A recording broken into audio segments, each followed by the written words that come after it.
뭐 저도 이제 뭐 맞벌이 부부였었고 결혼한 지 6년 만에 아이를 낳게 됐어요. 이제 출산 앞둔 아내가 애를 낳고도 회사에 계속 다녔으면 좋겠다고 그러더라고요. 생각을 해봤죠. 아, 내가 잘할 수 있을까? 정말 뭐 살림을 하고 청소하고 빨래하는 건 문제가 아니지만 이렇게 만지면 으깨질 것 같은 아이를 갖다가 내가 매일 목욕을 시키고 잘 먹이고 잘 놀 수 있을까? 고민을 했었는데 결국은 내가 사랑하는 여자의 의견을 갖다 존중해 주는 게 좋겠다라고 생각을 했었고, 두 번째는 결혼 전에 이렇게 뭐한 1년 정도 결혼과 결혼에 서 파생하는 문제에 대해서 여러 가지 약속한 것도 있는데, 그 중에 하나가 이제 이 아이는 부모가 키우는 게 원칙이고 아내가 여의치 않을 때 안 타면은 그 일을 내가 수행하도록 했었고, 그래서 처음에 이제 육아와 살림을 시작하게 됐죠. 보통 이제 한국 사회에서 남성의 어떤 급여가 더 많고 여성의 이제 급여가 더 적기 때문에 이제 보통 그렇게 이제 선택을 많이 하잖아요. 그리고 이제 사회적으로도 이제 부모님들도 이제 생각하시기에 당연히 이제 이렇게 이야기를 많이 하는데 그런 주위의 어떤 반대라든지 또 뭐 그런 게 좀 있으셨을 것 같은데. 일단 뭐 저희 가정의 문제고, 뭐 아이한테 선택권이 없었죠. 뭐 태어나는 아이 선택권이 없었고, 결국 아내와 저희가 선택하는 문제였는데, 그런 경제적인 것도 중요하겠지만 정말 가장 중요한 것은 내가 사랑하는 사람의 의견을 존중하는 게 가장 컸다고 생각을 했었고, 두 번째는 결혼 전에 공부하다 보니까 아이는 태아 때부터 막 3세까지 가장 중요하고, 그 기간에 충분한 애정과 영향을 공급받은 아이들은 자기가 갖고 태어난 재능을 다 발휘하지만, 그렇지 않고 일찌감치 뭐 다른 데 곳에 아이 갖다 위탁했다가 이런 얘기를 많이 하죠. 엄마 아빠가 돈 많이 벌어서 네가 원하는 거 다 해줄게 라고 할 때, 그 뒤에 아무리 경제 상황이 좋아지고 여러 조건이 벌어진다고 하더라도 그 아이가 갖고 태어나 잠재 능력이 다 개발되지 않는다는 걸 배웠어요. 그렇다면 아이가 정말로 부모의 그런 손길을 필요로 할 때 그 곁을 지켜주는 것만큼 부모로서 더 큰 선물이 있을까. 그래서 이제 육아는 이제 부모가 이 가장 좋겠다라는 얘기를 한 거죠. 약속을 하고. 그래서 그런 약속과 그런 부부간에 어떻게 보면 이제 또 신뢰의 문제이고 이제 서로의 약속의 문제이긴 한데, 사실은 그걸 감당하셔야 되는 부분은 선생님의 몫이었을 거라고 생각이 드는데요. 그러니까 그런 비유가 될지 모르겠지만 어쨌든 그 하얀 그 오리들 사이에 검은 오리가 섞여 있다. 예, 예. 그런 느낌이었을 것 같은데요. 그러니까 어떤 식으로, 그러니까 일단은 본인이 주부다라고 하는 거에 대해서는 완전히 동일화되신 거잖아요, 그죠? 되셨던 거잖아요. 예.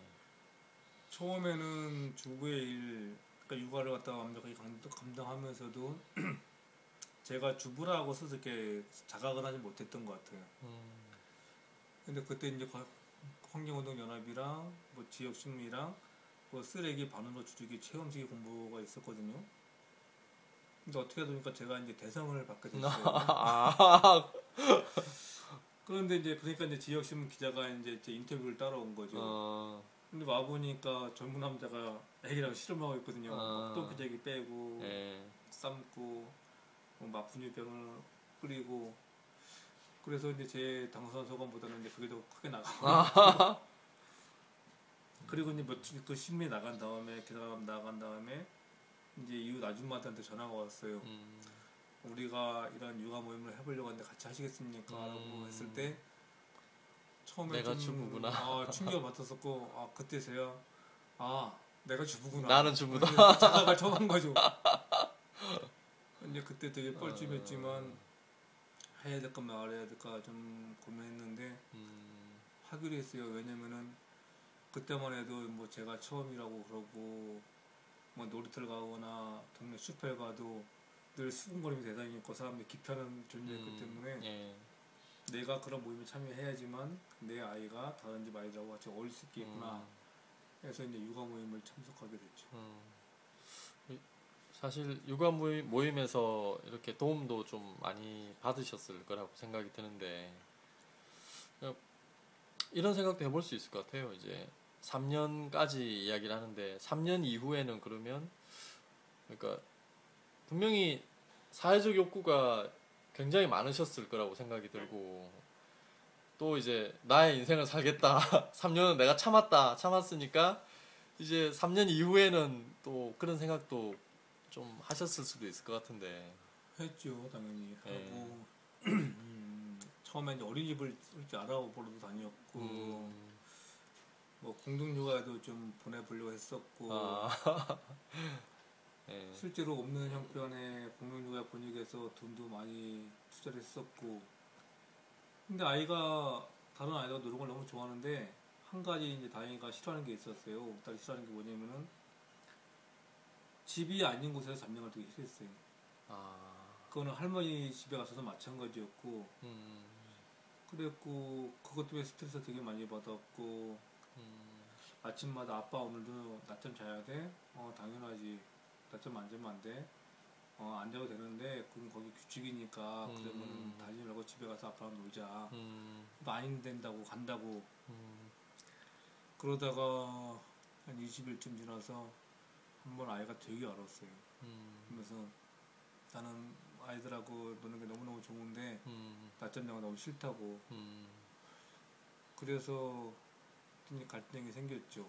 뭐 처음에 이제 뭐 계약금 내고 뭐 내고 그래서 당장 내가 일을 갖고 있지 않고 아이가 스스로 자연스럽게 분리가 되지 않고 내가 집에 있는데 내가 이 아이가 딱 계속해서 거기 등 때미는 게 옳은 것인지 고민하다가 그래 그럼 더 놀자.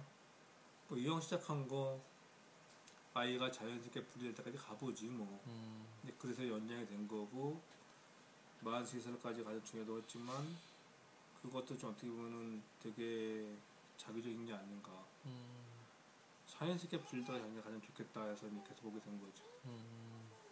그리고 아이가 처음에 7살 때 뭐 초등학교 병설 유치원에 갔을 때 아침 9시까지 같이 손잡고 데려다 주고 12시면 데리러 가고 하는 그 3시간이 얼마나 달콤하고 행복했는지 와서 이렇게 느긋하게 아줌마들하고 같이 앉아서 아파트 벤치에서 같이 자판기 커피도 마시고 수다 떨고 책도 읽고 그때 참 되게 달콤했죠. 사실 이제 우리가 보통 이야기할 때 육아는 희생이다 이런 식으로 많이 생각을 하잖아요. 이제 보통 이제 사람들 느끼기에. 근데 저도 이제 아기를 보면서 너무 행복하다는 걸 많이 느껴요. 선생님 아까 말씀하시는 것도 그렇고 지금 이야기하시는 웃음이 굉장히 또 하신데 육아를 또 하시면서 개인적으로 이런 이제 헬로 아빠 육아처럼 이런 이제 글쓰기, 그러니까 그 좀 창조적인 요런 창작적인 요런 작업을 많이 하셨는데 육아하시면서 틈틈이 그러면 진행을 하신 거죠?